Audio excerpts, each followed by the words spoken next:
அனைவருக்கும் வணக்கம். எப்படி இருக்கீங்க? இன்னைக்கு நம்ம பார்க்க போற பாட்டு குறுந்தொகையில 269. பாடியவர் கல்லாடனார். திணை நெய்தல். துறை என்னன்னா தலைவன், அதாவது காதலன் சிறைப்புறமாக இருக்கும் பொழுது, சிறைனா மறைவில் இருக்கும் பொழுது தலைவி தோழிகிட்ட சொல்றா, ஒரு விஷயத்த சொல்றா. அதான் பாட்டு. இந்த பாட்டோட அர்த்தம் என்னன்னா, ஒரு சின்னதை மட்டும் சொல்லிடுறேன். அதாவது அவங்க அப்பா மீன் பிடிக்க போறவர், அதாவது மீன் பிடிக்கிற சமூகத்தை சேர்ந்தவர். அவர் மீன் பிடிக்க போறப்போ சுறா மீன் கடிச்சிருது. அதனால கொஞ்ச நாள் அவரு சிகிச்சை எடுத்துக்கிறாரு. சிகிச்சைன்னா ட்ரீட்மெண்ட் எடுத்துக்கிறாரு. அதனால அந்த பொண்ணு அந்த காதலன பார்க்கல. இப்ப அந்த பாட்டுல என்ன சொல்றாங்கன்னா, இப்ப ஒரு புண்ணு சரியாகி அவர் மீன் பிடிக்க போயிட்டாரு. அம்மா உப்பளம் போயிட்டாங்க. உப்பு விளையுது இல்லையா? அந்த இடத்துக்கு போயிட்டாங்க. இனி இப்போ பார்க்கறதுக்கான வாய்ப்பு இருக்கு. அப்படின்ற மாதிரி ஒரு தூது பாட்டு. ஆனா பக்கத்துல தான் இங்க நின்னுட்டு இருக்கான். அதாவது மறைவுல நின்னுட்டு இருக்கான். அந்த பாட்டு சொல்றாங்க. நீங்க கவனிங்க. பாட்டு சேயாறு சென்று சேயாறு சென்று துணைப்பறி அசாவாது உசாவுணர் பெறினே நன்று மண்தில்ல. இது கடைசியா சொல்ல வேண்டிய அந்த 2 வரி. முதல்ல இருக்கு. ஆனா அர்த்தம் கடைசியா சொல்லணும். அடுத்து முக்கியமான வரி வருது பாருங்க. வயச்சுறா எறிந்த, வயச்சுறானா சுறா மீன், வலிமையான சுறா மீன். வயச்சுறா எறிந்த புண் தணிந்து, புண்ணு சரியாயிடுச்சு, புண் தணிந்து எந்தையும் நீல நிற பெருங்கடல் புக்கணன். அப்பா என்ன பண்றாரு, மீன் பிடிக்க திருப்பி கடலுக்கு போயிட்டாரு. யாயும் தாயும், அதாவது தாயும் உப்பை மாறி வெண்ணல் தரிய. உப்பை அதாவது அவங்களுக்கு உப்பளம் சொந்தமா இருக்கும் போல இருக்கு. உப்பளத்துல போய் உப்பை எடுத்துட்டு போயிட்டு வித்து, அதாவது அதை மாற்றி வெண்ணல் த அதாவது வெண்ணெல்னா என்ன? அதாவது நம்ம இப்ப வெள்ளைச்சோறு சாப்பிடுறோம். நெல்லுச்சோறுன்னு சொல்லுவோம்ல.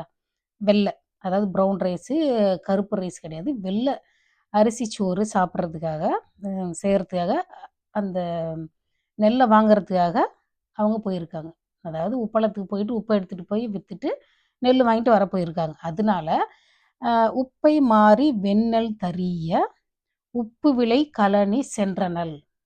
உப்பு கழனி, அதாவது உப்பெல்லாம் கிடையாது. அப்போ கழனின்னு சொல்லியிருக்காங்க. இப்போ சில ஊர்களில் தோட்டம்பாங்க, சில ஊர்களில் கொல்லைம்பாங்க, சில ஊர்களில் கழனின்னு சொல்லுவாங்க.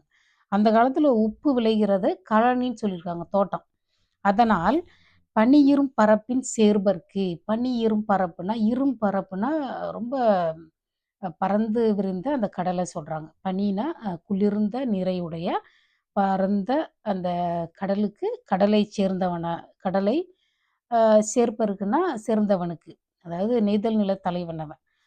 அதாவது அந்த அந்த பக்கத்துல இருக்கிற எல்லாரையுமே தலைவன் சொல்றப்போ அந்த பகுதிக்கு சொந்தமானவங்க தானே, கடலுக்கு சொந்தமானவங்க. பரப்பின் சேர்பர்க்கு, அதாவது நெய்தல் தலைவனுக்கு இனிவரின் எளியல். இனிவரின், இனிமே வந்தா, எளியல்னா ஈஸியா அவளை பார்க்க முடியும் அப்படின்னு சொல்றான். இனிவரின் எளியல் என்னும் தூதே. தூதேன்னு முதல்ல 2 வரைக்கும் போறோம். சேயாறு சென்று, சேனா சேயாறுனா நீண்ட பாதை, ரொம்ப தூரத்துல இருக்கிற. சேய்னா சேய்மை, ஆறுனா பாதை, ரொம்ப தூரத்துல இருக்கிற இடத்துக்கு போய் சென்று துணைப்பறி அசாவாது. இப்படி ரொம்ப தூரம் நடக்கிறதுனால அதனால டயர்ட் ஆகாம, அசாவாது. அசாவாது அப்படின்னா, அசாவுதல் அப்படின்னா டயர்ட் ஆகுறது, தளர்றது, ஓய்ஞ்சு போறது. அதான் அயராதுன்னு சொல்லுவோம்ல. அயராது பாடுபட்டார், அயராது போல அசாவாது, அசாவுதல், அசாவாகாம, அதாவது டயர்ட் ஆகாம. உசாவுணர் பெறினே. உசாவுணர் அப்படின்னா தூது செல்பவர்கள். உசாவுணர் பெறினே நன்று. அப்படி ரொம்ப தூரம் போனாலும் டயர்ட் ஆகாம தூது சொல்றவங்க ஒருத்தவங்க கிடைச்சா நல்லது. அதுவே என் விருப்பம் அப்படின்னு அவ சொல்றா. தோழிகிட்ட சொல்றா. தோழிகிட்ட சொல்ற மாதிரி அவங்கிட்ட சொல்றா. ஆனா அவ சிறைப்புறமாக இருக்கிறதுனால, எப்படி சொல்றது? இப்போ அந்த சிறைப்புறம் அப்படின்னு சொல்லலைன்னா, யாராவது போய் என் லவ்வர்ட்ட சொல்லுங்க அப்படின்ற அர்த்தமாகும். இப்போ சிறைப்புறமா இருக்கனால, இவ ரொம்ப தூரம் போய் சொல்லுங்க அப்படிங்கிறது ஒரு கேலி பண்ற மாதிரியே, ஒரு நகைச்சுவையா சொல்ற மாதிரி கூட எடுத்துக்கலாம் நம்ம. சரிங்களா? ரொம்ப நாள் கழிச்சு பார்க்கறதுனால அவன கேலி பண்றான்னு கூட எடுத்துக்கலாம். இப்போ இதில எனக்கு ரொம்ப ஆச்சரியமா இருந்ததுன்னா, அதாவது எவ்வளோ வளவளான்னு பேசாம, "வயச்சோரா எறிந்த புண் தணிந்து" அவ்வளோதான். அத கடிச்சு வச்சு கஷ்டப்பட்டு ஏன்னா அவங்க இப்போ முக்கியமான ஒரு ஆள் கிடையாது. அதாவது இவங்களோட ஃபீலிங்ஸ சொல்றப்போ, அந்த அப்பாவுக்கு வந்த புண்ணெல்லாம் ஒரு பெரிய விஷயம் கிடையாது. புண்ணு வந்துச்சு, சரியா போச்சு. அம்மா என்ன பண்ணிட்டாங்க, உப்பளத்துக்கு போயிட்டாங்க. இப்ப வந்தா பார்க்க முடியும். ஏன்னா கொஞ்ச நாள் வந்து அந்த அப்பாவுக்கு உடம்பு சரியில்லாம இருக்கிறப்போ, அவ போய் அந்த பையன பார்க்கல. "பயச்சுறா எரிந்த புண் தணிந்து." அம் பாட்டு நல்லாருக்கு. என்னன்னா, சில பாட்டுகள் வந்து ரொம்ப இன்ட்ரஸ்டிங்கா இருக்கும். சில பாட்டுகள் எப்படி தெரியுமா இருக்கும்? அதாவது இப்ப இது போலன்னா ஒரு நல்ல ஒரு ஆழமா நல்ல ஒரு திருத்தமா இருக்குல்ல. சில பாட்டு எப்படி தெரியுமா இருக்கும்? அந்த கடலோரத்துல இருக்கிற பூச்செடியில இருக்கிற பூவை போல, அது அப்படி கொத்து கொத்தா இருந்தது. அந்த கிளைகள் அப்படி இருந்துச்சு. இப்படிலாம் இந்த மாரி பாட்டு சொல்றப்போ உங்களுக்கு ரொம்ப கஷ்டமா இருக்கும். என்னது மரம் அழகா தான் இருக்கும், செடி அழகா தான் இருக்கும், கொடி அழகா தான் இருக்கும்.